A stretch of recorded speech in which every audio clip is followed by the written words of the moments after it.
So we're going to talk a little bit about our SR5 TRD off-road kit that we offer for the 4Runners. Our kit that we offer is 3 inches in the front and 1.25 inches in the rear on this truck.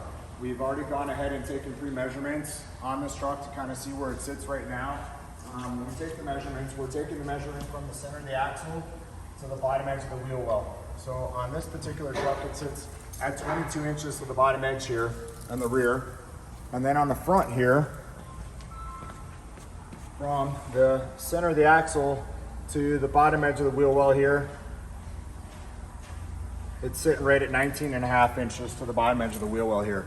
So we're gonna install our preload collar on this. This is not your traditional spacer lift, so you do not lose travel in the suspension.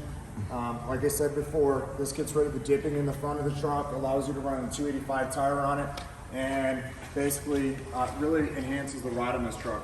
This is our full kit. Basically, everything we make now is all billet machined aluminum. So this is all billet aluminum here. It's super nice, high-end piece. This piece here, we machine it out of a solid piece of aluminum. So it's super nice, high quality. This is the rear spacer for the back of the 4Runner. And then this right here is the rear factory bump stop that's in the back of the truck that the spring sits on. And so we do is this goes on to here like this. We basically tell people the best way to install this particular part is to take this and drop this down into here. See if I can get it to come through. It came through like that.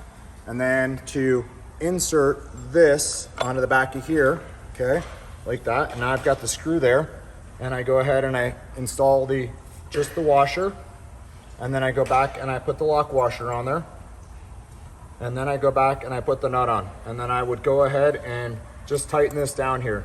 So then this goes back up underneath the back of the truck, the spring goes on this, and it's up underneath the body like that. So that is the rear lift for the truck at 1.25 inches. As for the front of the truck, this is the lower preload collar that replaces the factory collar, which is this collar right here. So this is a factory shock, and we're gonna replace this collar. We're gonna knock this collar off. We're gonna show you, but we're gonna knock this collar off. This collar is then gonna go on, and then we're gonna tap it back on there to put it back in its factory spot or location. This is the upper shim spacer for the top on it. All these parts here, they are all machined aluminum parts. So we do is we hard anodize, like I said, we hard anodize with type 3 anodize. So we're not gonna get the corrosive on this, on the salt weather roads and stuff. People ask me all the time, what is this washer? What are these washers I've got that come with my truck? These are for the lower bump stop in the front, just above the lower control arm. This washer drops on there like that, that threads back in. This is shaped like a stop sign. I tell people the best way to take this off is with a large pair of channel locks. So that is that rear lower bump stop. This is just one of the same collars as this. This is the machine finish before we send it out for hard anodized, but you can see how nice this piece really is. I mean, it's super high end, super high quality.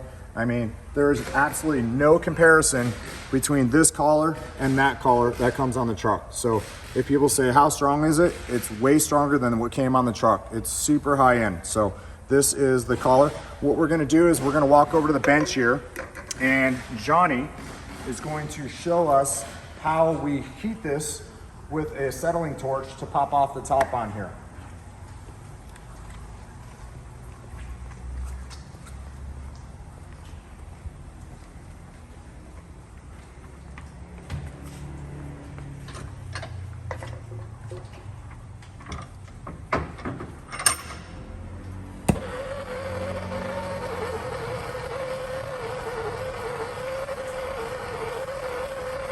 Just slightly heating it all the way around.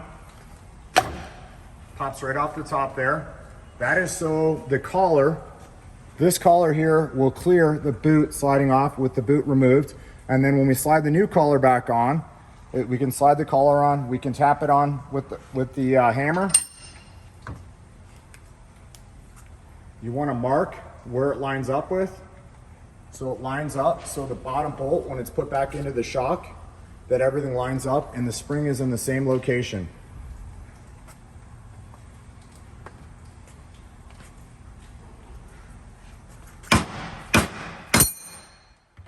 it. And then what you're gonna wanna do is wipe the shock housing down so you make sure there's no dirt or gravel or anything stuck in there before you install the new collar.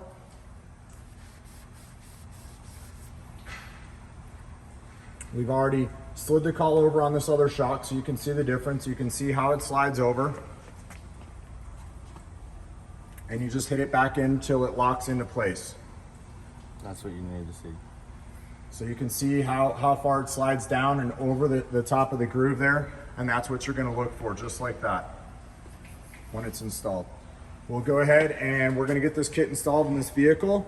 Once we do so in that vehicle, we will then go ahead and show you what the end results are and how the truck sits, and we'll take after measurements on this as well. So we've got the kit installed here. We're getting ready to put the last wheel back on. I just wanted to go ahead and show you real quick what the kit looks like installed. The lower collars here, obviously we talked about it, our billet aluminum lower collar. And then our upper 1/2 inch shim plate. These two parts, the way we've got it set up, gives the car a total of 3 inches of lift in the front. We do have our precaution bump stop washer right here. Obviously it's installed. That's the guarantee that we don't get internal bump out on the suspension. But we do have full downward travel. Yes, this is making up for safety. We actually have run it through its courses without the washer in it, and it does bottom out on the bump stop before internally, but this is a safety precaution here, so we've added a 1/4 inch down here just for safety of that. This kit, like I said, it's gonna give 3 inches in the front and then 1.25 inches in the back. It's gonna allow to run a 285 7017 on this truck. In a lot of cases, depending how the alignment's set up on this truck, you may have to remove the mud flaps. If you've got a really good alignment guy, he can actually manipulate the system and bring the tires, the wheels farther forward, and you may not have to get away with the elimination. Down here on this corner, this is trimmed from Toyota, from the factory. Actually, on the Pro model it's trimmed, they trim this corner right here. So we go back and we just trim the lower corner of this off. They're gonna rub there no matter what. If Toyota did not trim this on the Pros, it would rub there too from the factory. So we got this all set up. Next picture here, we're gonna go ahead and we're going to show you when this car is back on the ground. So you may be able to see our upper spacer here in the rear. You can see our billet collar up here in the top. And then it's got the isolators back in it with the bump stop back in it as well. So that will show you that everything's complete here. Again, thanks for watching, and we'll get you some video here in just a few minutes of it back on the ground. So the truck's all done, it's back on the ground. Sits really nice from front to back. Obviously, let's go ahead and we're gonna take the measurements in the front and the back just so you can see. So right here in the front, to the bottom edge of the wheel well, we're 23 inches. Obviously we're 19.5 to 23. So we've picked up 3.5 inches of lift in the front of this truck. In the rear of this truck, we are 23.5 in the back. So we were at 22, so we picked up 1.5 inches of lift in the rear. Obviously, it looks like there's a lot of wheel well gap on this truck. This is running a 265 7017, so the tire looks very small on this truck, but the stance on this truck is perfect. So it's got a 1/2 inch of rake from the back to the front, and with a set of 285s on it, it'll look super aggressive and it'll work great. So this is our kit installed on this truck. This is our preload collar lift. This is not your traditional spacer lift that stacks on top and pushes the strut assembly down. This is our preload collar kit, which works like the coilover does, but we just don't make it adjustable. So here it is, all done, and you can take a look at it and see for yourself. And obviously, if you decide to buy this kit, you won't be disappointed. Thanks again for watching.